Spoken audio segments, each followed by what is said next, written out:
Bismillahirrahmanirrahim. Assalamualaikum warahmatullahi wabarakatuh.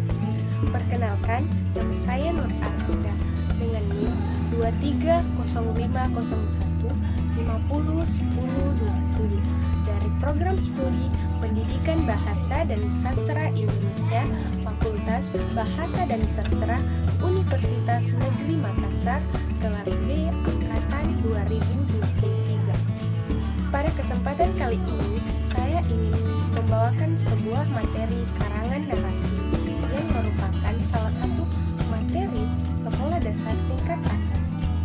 Di sini saya akan membahas tentang karangan narasi. Apa sih karangan narasi itu? Apa teknik-teknik yang efektif untuk materi karangan narasi ini, serta evaluasi yang efektif untuk materi karangan narasi. Baik, jadi karangan narasi adalah jenis tulisan yang menceritakan suatu kejadian atau peristiwa dengan urutan waktu yang jelas. Karangan narasi merupakan salah satu jenis karangan yang bertujuan untuk menceritakan suatu peristiwa atau kejadian dengan urutan yang kronologis. Biasanya, karangan narasi mengandung elemen-elemen seperti tokoh, setting atau tempat dan waktu, plot atau alur cerita, konflik atau masalah utama yang dihadapi tokoh, klimaks atau puncak konflik, dan resolusi atau penyelesaian konflik. Dalam karangan narasi, penulis menggunakan berbagai teknik penceritaan seperti deskripsi, dialog, dan narasi untuk membangun suasana, mengembangkan karakter, dan menggerakkan alur cerita. Tujuan utama dari karangan narasi adalah untuk menghibur pembaca atau mendeliver pesan moral atau tema tertentu melalui cerita yang disampaikan. Selain itu, karangan narasi dapat berbentuk fiksi atau non-fiksi. Fiksi adalah cerita yang dibuat oleh imajinasi penulis dan tidak berdasarkan pada fakta yang nyata. Sedangkan non-fiksi merupakan cerita yang berdasarkan fakta atau pengalaman nyata penulis. Dalam pembelajaran karangan narasi, siswa diajak untuk memahami struktur dasar narasi, menganalisis karakter, mengidentifikasi tema atau pesan yang disampaikan, serta mengembangkan keterampilan menulis narasi mereka sendiri.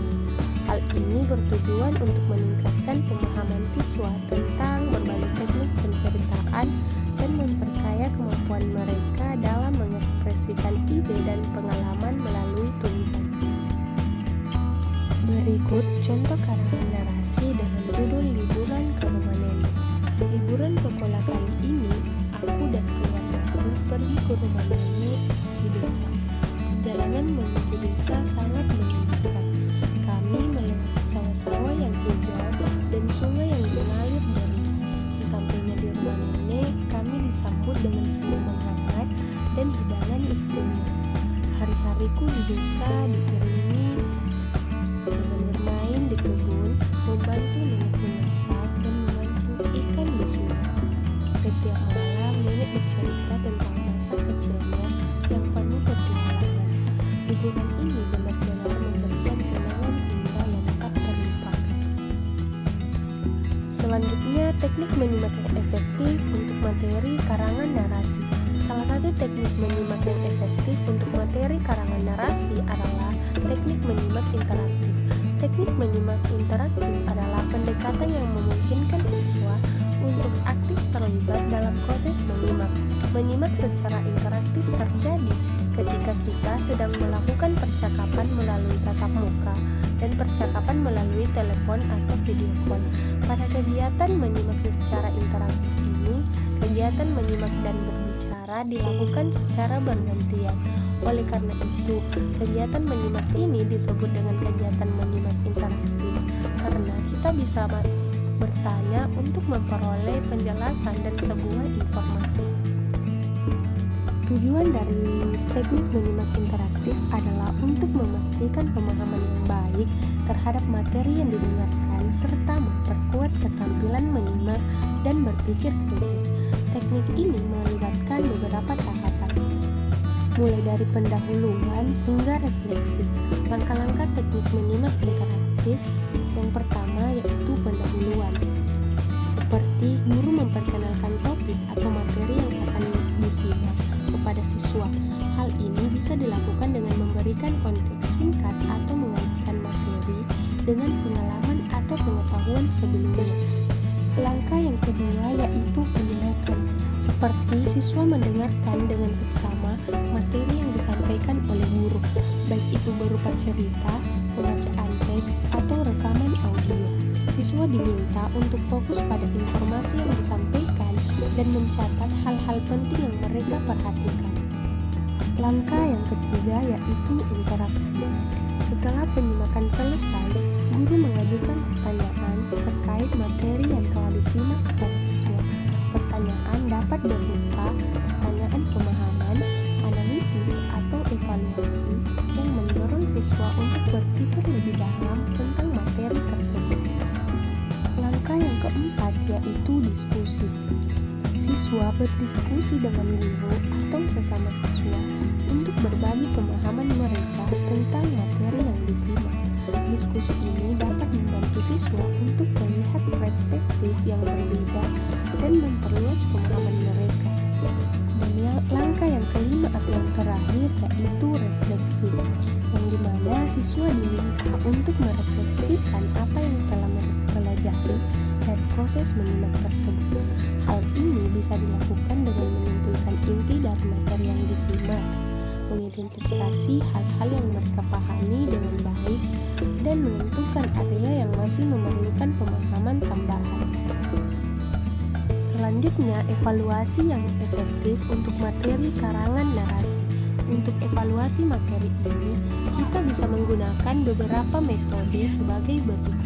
Yang pertama yaitu tes tertulis. Seperti contoh, berikan soal-soal yang menguji pemahaman siswa terhadap karangan narasi yang telah dibacakan. Soal-soal bisa berupa pilihan ganda, isian, atau uraian singkat. Contoh soal pilihan gandanya itu seperti siapakah tokoh utama dalam cerita Liburan ke Rumah Nenek. Contoh soal isiannya yaitu seperti ceritakan kembali secara singkat tentang konflik yang terjadi di dalam cerita. Evaluasi yang kedua yaitu penilaian karya tulis, di mana siswa diminta untuk menulis karangan narasi mereka sendiri dengan tema yang telah ditentukan atau dengan tema yang mereka pilih sendiri. Penilaian karya tulis biasa didasarkan pada kesesuaian tema, penjelasan alur cerita, penggunaan unsur-unsur narasi seperti tokoh, latar, alur, konflik, dan kebahasaan seperti ejaan, tanda baca, dan kata bahasa. Evaluasi yang ketiga yaitu presentasi, di mana siswa diminta untuk menceritakan karangan narasi yang telah mereka tulis di kelas. Evaluasi presentasi bisa meliputi kemampuan menyampaikan cerita dengan jelas, kepercayaan diri saat berbicara di depan umum, dan interaksi dengan audiens, misalnya menjawab pertanyaan dari teman-teman. Baik, dengan pendekatan yang terstruktur seperti ini, siswa diharapkan dapat memahami dan menguasai materi tentang karangan narasi dengan baik, serta mengembangkan keterampilan menyimak dan menulis cerita secara efektif. Baik, itulah tadi materi karangan narasi serta teknik penyimak yang efektif untuk materi tersebut dan evaluasinya. Semoga apa yang saya sampaikan ini dapat bermanfaat bagi orang lain serta diri saya sendiri. Baik, sekian dari saya. Jika ada